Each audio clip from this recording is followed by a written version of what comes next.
আপিলা চাপিলা অশোক মিত্র পর্ব ২৬। গত ২৫ বছরে পশ্চিমবাংলার সামগ্রিক রাজনৈতিক সামাজিক কাঠামোয় সবাই মানুন না মানুন অভাবনীয় পরিবর্তন ঘটেছে। জ্যোতিবাবুর ব্যক্তিত্ব তথা নেতৃত্বের মহীরূহপ্রতিম উপস্থিতি ব্যতীত তা অসম্ভব ছিল। আরও যা হতে পারত তা কেন পুরোপুরি হলো না, আমার কাছে তার দুটি ব্যাখ্যা আছে। উভয় ব্যাখ্যার সঙ্গে অথচ জ্যোতিবাবুর অভিজ্ঞতা সঞ্জাত বিবেচনা জড়ানো। লেনিনের রাষ্ট্র ও বিপ্লব বইটি জ্যোতিবাবু আদ্যপান্ত পড়েছেন। মার্ক্সীয় ধ্রুপদী সাহিত্যের আরণ্যক ভিড়ের মধ্যে এই গ্রন্থখানার কথাই তিনি বহুবার উল্লেখ করেছেন। অথচ যা ঈষৎ হেঁয়ালি, রাজপুরুষদের স্বভাব চরিত্র বিচারে লেনিনের মন্তব্য অনেকটা পাশ কাটিয়ে জ্যোতিবাবু এ ব্যাপারে খাঁটি ব্রিটিশ ধাঁচের উদারনৈতিক।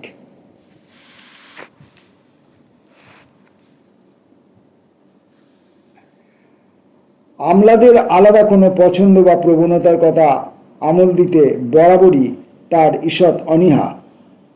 মন্ত্রীরা যে নির্দেশ দেবেন রাজপুরুষ সম্প্রদায় তা পুত্তলিকাবৎ মেনে নিয়ে পালন করবেন, এটাই যেন তার ধ্রুব বিশ্বাস। এখনও তিনি সম্ভবত সেই বিশ্বাসেই অটল আছেন। তাই ১৯৭৭ সালের নির্বাচনে অভূতপূর্ব জনসমর্থন সত্ত্বেও প্রশাসনিক সংস্কার নিয়ে মাথা ঘামাতে তার তেমন আগ্রহ ছিল না। আমরা যা বলবো ওরা তাই শুনবে গোছের মানসিকতায় তিনি অবিচল। দ্বিতীয় কারণ আরেকটু জটিল। কেউ যদি বলেন তা আমার মানসকল্পিত, তর্কে নামব না। হয়তো জ্যোতিবাবু মনে মনে ভেবেছিলেন দুই যুক্তফ্রন্টের সময়কালে হরেকৃষ্ণ কুমার গ্রামাঞ্চলে ভূমিবিন্যাস পরিবর্তনের লক্ষ্যে একটু যেন বেশি দ্রুত এগিয়ে গিয়েছিলেন, যার পরিণাম সর্বার্থে দলের পক্ষে শুভ ফলপ্রসূ হয়নি। যারা ভূমিচ্যুত হলেন তারা ভীষণ চেঁচামেচি শুরু করে দিলেন। সমাজের বিভিন্ন স্তরে প্রতিবাদ ও প্রতিরোধ মুখর হয়ে উঠল। এমনকি যারা মার্ক্সবাদী কমিউনিস্ট পার্টির দিকে সহানুভূতি আপ্লুত হয়ে এগোচ্ছিলেন তাদের মধ্যেও কেউ কেউ সাময়িকভাবে পিছিয়ে গেলেন। সব মিলিয়ে মহাকরণের সর্বাত্মক আধিপত্য স্থাপনের ক্ষেত্রে দলকে প্রায় 10 বছর আরও অপেক্ষা করতে হলো। দ্বিতীয়বার সেরকম ভুল করতে জ্যোতিবাবু আমার ধারণা রাজি ছিলেন না। তার প্রতিজ্ঞা চুলচেরা বিচার করে প্রতিটি সিদ্ধান্ত নেওয়া, হঠকারিতায় ভীরুদ্বার ভেঙে দেওয়ার দঙ্গলে তিনি নেই। প্রশাসনে শ্লাথতা আছে তো কি আর করা যাবে, আপাতত তা মেনে নেওয়া ছাড়া উপায় নেই। উপর মহলের আমলাদের মন থেকে বামফ্রন্ট সম্বন্ধে সন্দেহ দ্বিধা সর্বাগ্রে দূর করতে হবে, এই সতর্কতা জ্যোতিবাবু অনেক ক্ষেত্রেই আকারে ইঙ্গিতে ব্যক্ত করেছিলেন সেই সময়।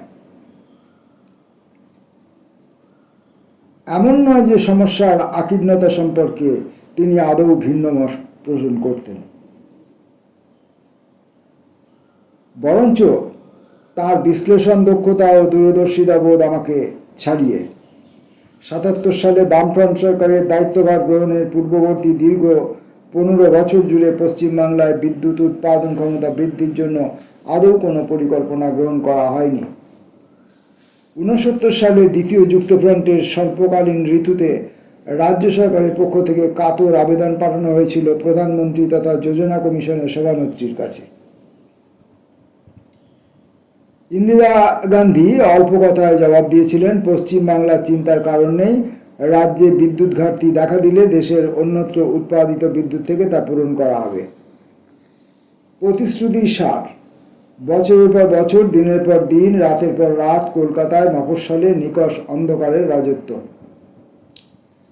৭৭ সালে সরকারে প্রবেশের পর প্রথম কয়েক মাস জ্যোতিবাবু হয়তো কোনো সভা করতে হুগলি বা হাওড়া বা দক্ষিণ 24 পরগনায় গিয়েছিলেন।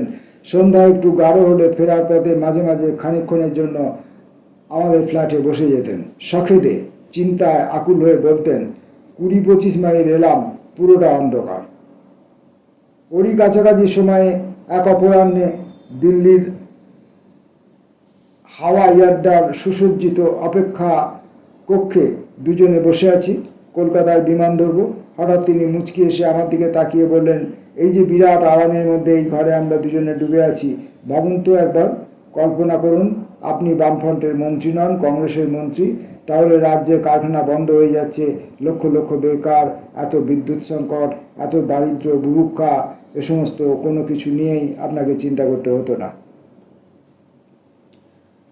বিদ্যুৎ সংকট নিয়ে অত ভাবিত ছিলেন বলেই জ্যোতিবাবু সংশ্লিষ্ট দপ্তরটি নিজের হাতে রাখা সাব্যস্ত করেছিলেন, তেমন পরামর্শ বোধহয় ওর আশেপাশে স্থিত শুভানুধ্যায়ীদের দেওয়া। সিদ্ধান্তটি মনে হয় যথার্থ ছিল না। মুখ্যমন্ত্রীর হাজার রকম দায়িত্ব, কাতারে কাতারে মানুষজন আসছেন, তাদের সঙ্গে দেখা সাক্ষাৎ, প্রশাসনের সার্বিক দায়ভার, আইন শৃঙ্খলা ও পুলিশি ব্যবস্থার তত্ত্বাবধান, তার উপর দলের অন্যতম প্রধান নেতা হিসাবে আরও অগণিত কর্তব্য। এই অবস্থায় বিদ্যুৎ দপ্তরের বাড়তি চাপ ঠিক বাঞ্ছনীয় ছিল না। অনেক বছর ধরে রাজ্যে বিদ্যুৎ উৎপাদন ক্ষমতার প্রসার অবরুদ্ধ। কলকাতা ইলেকট্রিক সাপ্লাই কর্পোরেশন ও রাজ্য বিদ্যুৎ বোর্ডের মধ্যে সুষ্ঠু বোঝাপড়া স্থাপনের প্রশ্ন, মফস্বল ও গ্রামাঞ্চলে বিদ্যুৎ প্রবাহ বিস্তারের অগুন্তি সমস্যা, বিদ্যুৎ বিভাগের জন্য অর্থ বরাদ্দ যথাযথ হলো কিনা সেদিকে নজর রাখা, বিদ্যুৎ শিল্পের সঙ্গে যুক্ত শ্রমিককুলের প্রত্যাশা পূরণের সমস্যা, কোনো কিছুই হেলাফেলা করার ব্যাপার নয়। মুখ্যমন্ত্রীকে সে সমস্ত কিছুর সম্পূর্ণ দায়িত্ব গ্রহণের আবদার জানানো অসমীচীন। একটু দেরিতে হলেও জ্যোতিবাবু সম্ভবত তা বুঝতে পেরেছিলেন। 82 সালের ফের নির্বাচনে জিতে যখন নতুন বামফ্রন্ট মন্ত্রিসভা গঠিত হলো, বিদ্যুৎ দপ্তরের দায়িত্ব আলাদা করে পাখি প্রবীর সেনগুপ্তকে দেওয়া হলো। পাখি সেনগুপ্ত এখন প্রয়াত, তার নাম অনেকেই ভুলে যাওয়ার উপক্রম, কিন্তু যে বছর পাখি বিদ্যুৎ দপ্তরের দায়িত্বে ছিলেন, প্রচণ্ড পরিশ্রম করেছেন। গোঁড়া কমিউনিস্টের মতো আগাপাস্তলা গোঁয়ার অধ্যাবসায় দৃঢ়চিত্ততার দৃষ্টান্ত স্থাপন করে তিনি এবং পরে শঙ্কর সেন বিদ্যুৎ উৎপাদনে চমকপ্রদ উন্নতি ঘটিয়েছিলেন। সেই হেতু পশ্চিমবাংলায় সামগ্রিক বিদ্যুৎ পরিস্থিতি ভারতবর্ষের অন্য যে কোনো অঞ্চলের চেয়ে এখন ঢের ঢের ভালো। 77 সালে প্রত্যাবর্তন করি। ভোট অন অ্যাকাউন্টের পর বাজেটের বছরের পাকা বাজেট তৈরির দিকে মনঃসংযোগ করতে হলো। বিভাগীয় সচিবদের সঙ্গে আলাদা করে কথা বললাম, মন্ত্রীদের সঙ্গেও। তখনও বিদেশি ভাষায় যাকে বলা হয় মধুচন্দ্রিমা মুহূর্ত, তার জবনিকা পড়েনি। কোনো দিক থেকেই বরাদ্দ নির্ধারণের ক্ষেত্রে তেমন অসুবিধা দেখা দিল না। দিল্লি গিয়ে যোজনা কমিশনের সঙ্গে ঝোলাঝুলি করে রাজ্যের বার্ষিক পরিকল্পনার আয়তন অনেকটা বাড়িয়ে নিয়ে এলাম। বৃত্তিতে আমার সতীর্থ, যদিও বয়সে অনেকটা বড়, অধ্যাপক লাকড়াওয়ালা কমিশনের কার্যকরী সভাপতি, অন্য অনেকেই চেনা জানা একজন অর্থনীতিবিদকে পশ্চিমবাংলায় অর্থ বিভাগের দায়িত্ব দেওয়া হয়েছে। সবাই বেশ খুশি। ঝড়ঝাপটার মরশুম তখনও অনাগত। বরাদ্দ বাড়ালেই তো হয় না, প্রধান কাজ সরকারের উপার্জন বাড়ানো। স্বাধীনতার পর থেকেই রাজ্যে ঢিলেঢালা প্রশাসন, গাছাড়া ভাব। প্রথমবার যখন দিল্লিতে পরিকল্পনা বরাদ্দ নিয়ে বৈঠক করতে যাই, কলকাতায় দপ্তরের এক উপসচিব মনে করলেন খুশি করবার মতো রসিকতা করছেন। বললেন, স্যার, দিল্লি থেকে পরিকল্পনা বরাদ্দ দয়া করে বেশি বাড়িয়ে আনবেন না, বরাদ্দ বাড়লেই আমাদের বেশি খাটতে হবে। আমাদের যুদ্ধ তো এ ধরনের মানসিকতা, সংস্কৃতি, আচরণের বিরুদ্ধে। সংবিধানের নিকটে বাঁধা আমরা। বাজার থেকে যত টাকার ঋণপত্র ছেড়ে কেন্দ্রীয় সরকার সংগ্রহ করে, তার 1/10 30টি রাজ্য মিলিয়ে পায় না। আবগারি বাদ দিয়ে অন্য সব রকম উৎপাদিত পণ্যের ক্ষেত্রে অন্তঃশুল্ক আরোপের অধিকার কেন্দ্রের এখতিয়ারে। আয়করের নিয়মকলা নিরূপণ করে কেন্দ্র অন্তঃশুল্ক ও আয়কর থেকে সংগৃহীত রাজস্বের একটি অংশ যদি রাজ্যগুলির মধ্যে ভাগ করে দেওয়া হয়, কি হারে কর বসবে তা স্থির করে নতুন দিল্লির সরকার। কোম্পানির উপর কর, আমদানি ও রপ্তানির উপর কর, দুই কেন্দ্রের আওতাভুক্ত। রাজ্যগুলির সাংবিধানিক অধিকার প্রধানত ক্রয় বিক্রয়ের উপর কর বসানো, সেই সঙ্গে আমোদ প্রমোদের উপর কর। এমন ধারা আরও অপেক্ষাকৃত কম গুরুত্বপূর্ণ দু একটি কর প্রয়োগের দায়িত্ব। যদিও তাদের কৃষি কর বসানোর অধিকার আছে, ব্রিটিশ শাসনের নির্দয় শোষণের অধ্যায় স্মরণ করে স্বাধীনতা উত্তর ভারতবর্ষে একেবারে গোড়া থেকেই কৃষিভূমির উপর রাজস্ব অনেকটাই হ্রাস করে দেওয়া হয়েছিল। সেই ধারা অব্যাহত। কোনোদিনই অপ্রিয় ভাজন হতে আমার অসুবিধে নেই। প্রথম থেকেই রাজস্ব সংগ্রহ বৃদ্ধির কর্তব্যে একাগ্রচিত্ত হলাম। প্রথমে বেছে নিলাম বিক্রয় করে চৌহদ্দি, সেই সঙ্গে দেশি বিদেশি মদ ও গাঁজার উপরও বাড়তি রাজস্ব চাপানো হলো। কৃষি করের সমস্যাটি রাজনৈতিক দিক থেকে অত্যন্ত স্পর্শকাতর। জমি জোরদারদের উপরই শুধু চাপ পড়বে, ছোট চাষি ভাগ চাষিদের উপর পীড়ন কম হবে কিংবা আদৌ হবে না, এরকম ব্যবস্থা গ্রহণ তত সহজ নয়। হাজার হাজার গ্রাম থেকে এই রাজস্ব সংগ্রহে নানা কার্যকরী সমস্যাও থাকে। এসব সমস্যা নিয়ে প্রচুর গবেষণা করেছে ইকবাল গুলাটি। তাকে আমন্ত্রণ করে কলকাতায় নিয়ে এলাম। প্রমোদ দাশগুপ্ত জ্যোতিবাবুর সঙ্গে দেখা করিয়ে দিলাম। গুলাটি তার মতো করে কৃষিকর ও ভূমি রাজস্বর সংগ্রহ সম্ভাবনা ও প্রশাসনগত খুঁটিনাটি তাদের বুঝিয়ে বলল। যে কবছর অর্থমন্ত্রকের দায়িত্বে ছিলাম, বার্ষিক বাজেটের আগে বুদ্ধি পরামর্শের জন্য ইকবাল গুলাটিকে ডেকে পাঠাতাম। ওটা প্রায় রেওয়াজ হয়ে দাঁড়িয়েছিল। এই প্রসঙ্গে কৃতজ্ঞ চিত্রে স্মরণ করি এমজি কুট্টিকেও। কুট্টি আইএএস অফিসার, যদিও তথাকথিত সিনিয়রিটিতে একটু পিছিয়ে ছিলেন।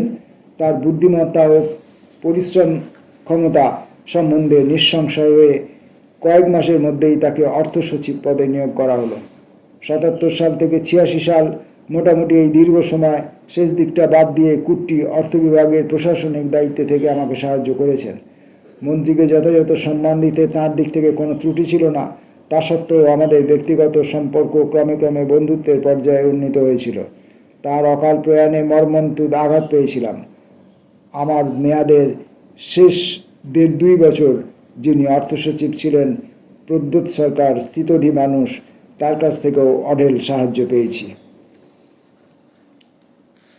এক ধরনের বোঝাপড়ার মতো হয়ে গিয়েছিল জ্যোতিবাবুর সঙ্গে।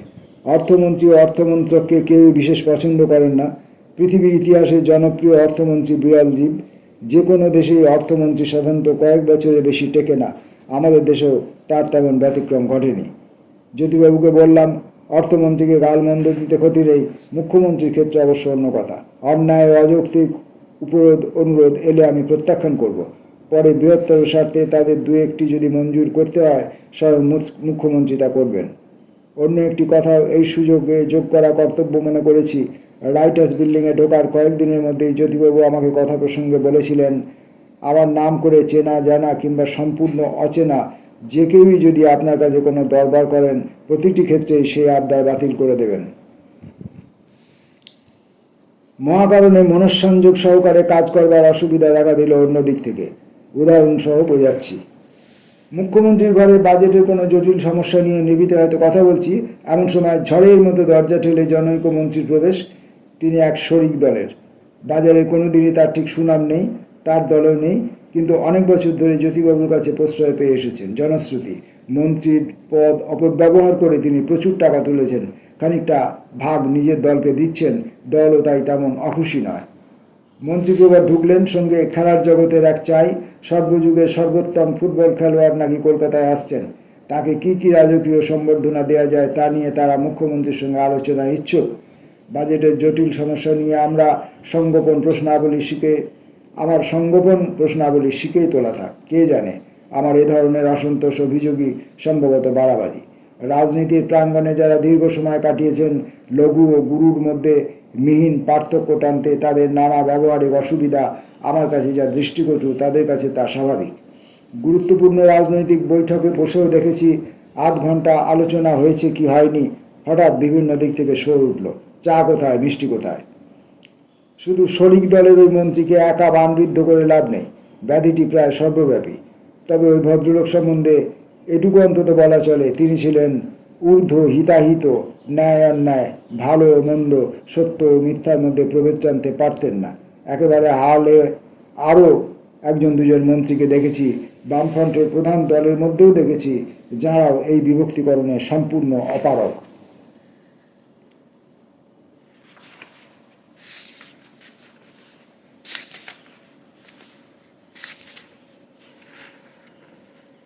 ফ্রন্ট সরকারের প্রথম পর্বে অপর এক অভিজ্ঞতার কথাও বলি। কোনো বিষয়ে মন্ত্রীদের মধ্যে আলোচনা চলছে, মুখ্যমন্ত্রীও উপস্থিত, খেলার মাঠে বা অন্য কোথাও ভিআইপি ব্লকের কথা উঠল।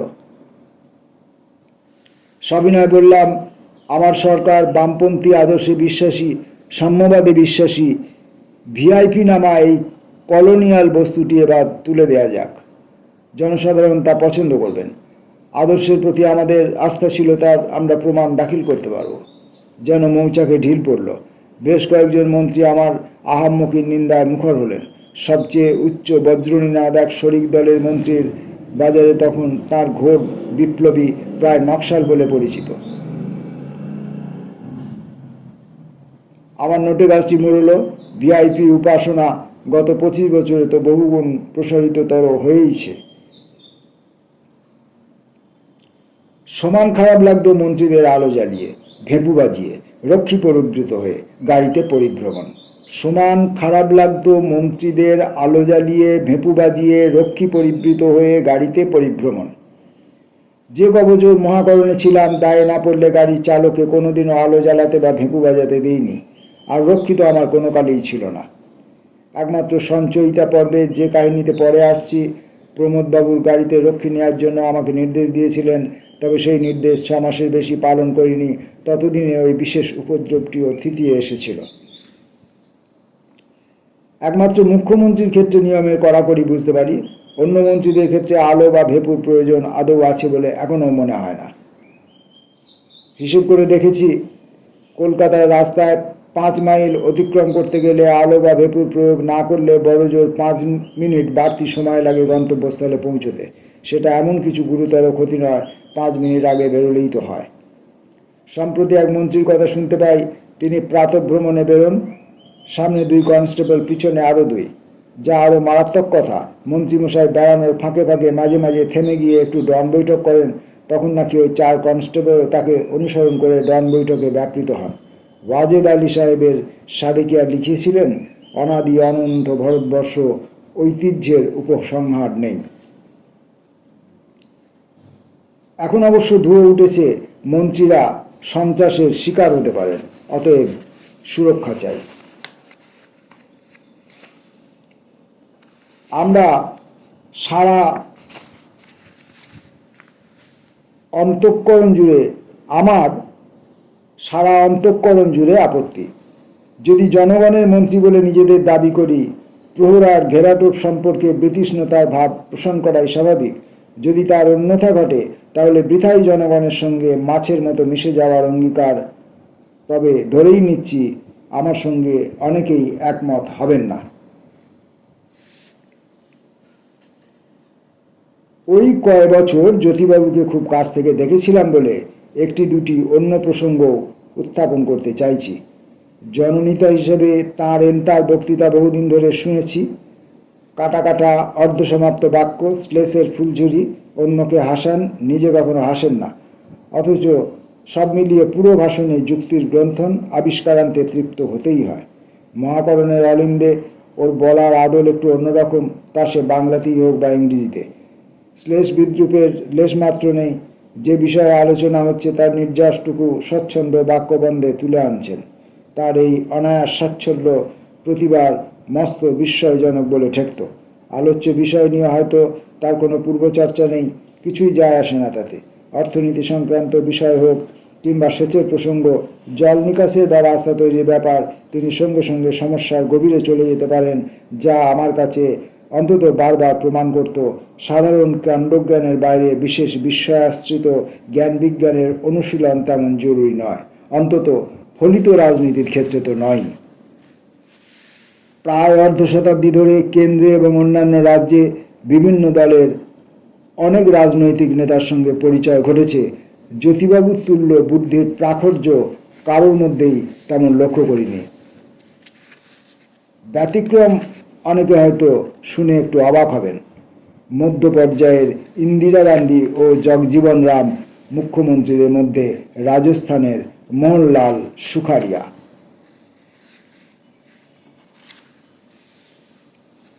অনেক বিষয়ে জ্যোতিবাবুর সঙ্গে মতে মিলত, অনেক বিষয়ে মিলত না। ওর প্রতি ব্যক্তিগত শ্রদ্ধা প্রদর্শনে আমার দিক থেকে কোনো দিন ব্যত্যয় ঘটেনি। তাহলেও যখন মতদ্বৈধতা প্রকাশ করা প্রয়োজন হয়েছে করেছি, তর্ক করেছি, ফাইলে করার নোটও পাঠিয়েছি কখনো কখনো। কিন্তু যে ক্ষেত্রে যে কারণেই হোক বিশদ আলোচনায় তিনি অনাগ্রহী, খানিক দূর গিয়ে আর এগোনো সম্ভব হতো না। তথাচ বলি, আমার চেয়ে বয়সে 13-14 বছরের বড়, তবু ব্যক্তি হিসাবে আমাকে সম্ভ্রম জানাতে কদাপি তার বিন্দুমাত্র ত্রুটি ঘটেনি। একটি বিশেষ ব্যাপারে দৃষ্টিভঙ্গির দুস্তর ব্যবধানের জন্য 86 সালের জানুয়ারি মাসে মহাকরণ ছেড়ে দিয়ে বাড়িতে বসে থাকা যখন মনস্থ করলাম, তারপরেও কিন্তু পারস্পরিক শ্রদ্ধা নিবেদনে বিচ্যুতি ঘটেনি, এক দিনের জন্যও না। তার মানে এই নয় যে জ্যোতিবাবু আমাকে ছেড়ে কথা কইতেন। একদিনের কথা মনে পড়ে, দলের রাজ্য সম্পাদক মণ্ডলীর বৈঠক, কি একটা সমস্যা নিয়ে আলোচনার জন্য আমাকে ডাকা হয়েছে। জ্যোতিবাবুর একমত, আমার সম্পূর্ণ ভিন্ন। অন্য যারা উপস্থিত ছিলেন তারা প্রায় সবাই নির্বাক শ্রোতা। ঘণ্টাখানেক ধরে তর্ক চলছে, আমি নাছোড়বান্দা, সকলেই উসখুস। হঠাৎ জ্যোতিবাবু অতি নাটকীয় ভঙ্গিতে আমার দিকে ফিরে অভিবাদনের ছলে সামনের দিকে সামান্য ঝুঁকে তীক্ষ্ণ উচ্চারণে বললেন, আমি আপনার কাছে অনেক ক্ষমা চাইছি। ভুলে গিয়েছিলাম যে আপনি বুদ্ধিজীবী, আমরা সাধারণ মানুষ। যা 30 সেকেন্ডে বুঝতে পারি, আপনার মতো ইন্টেলেকচুয়ালদের সেটা বুঝতে 1.5 ঘন্টা পেরিয়ে যায়। এতটুকু বিরক্ত না হয়ে আমি হেসে ফেলি। আজকের পাঠ এই পর্যন্ত। নমস্কার।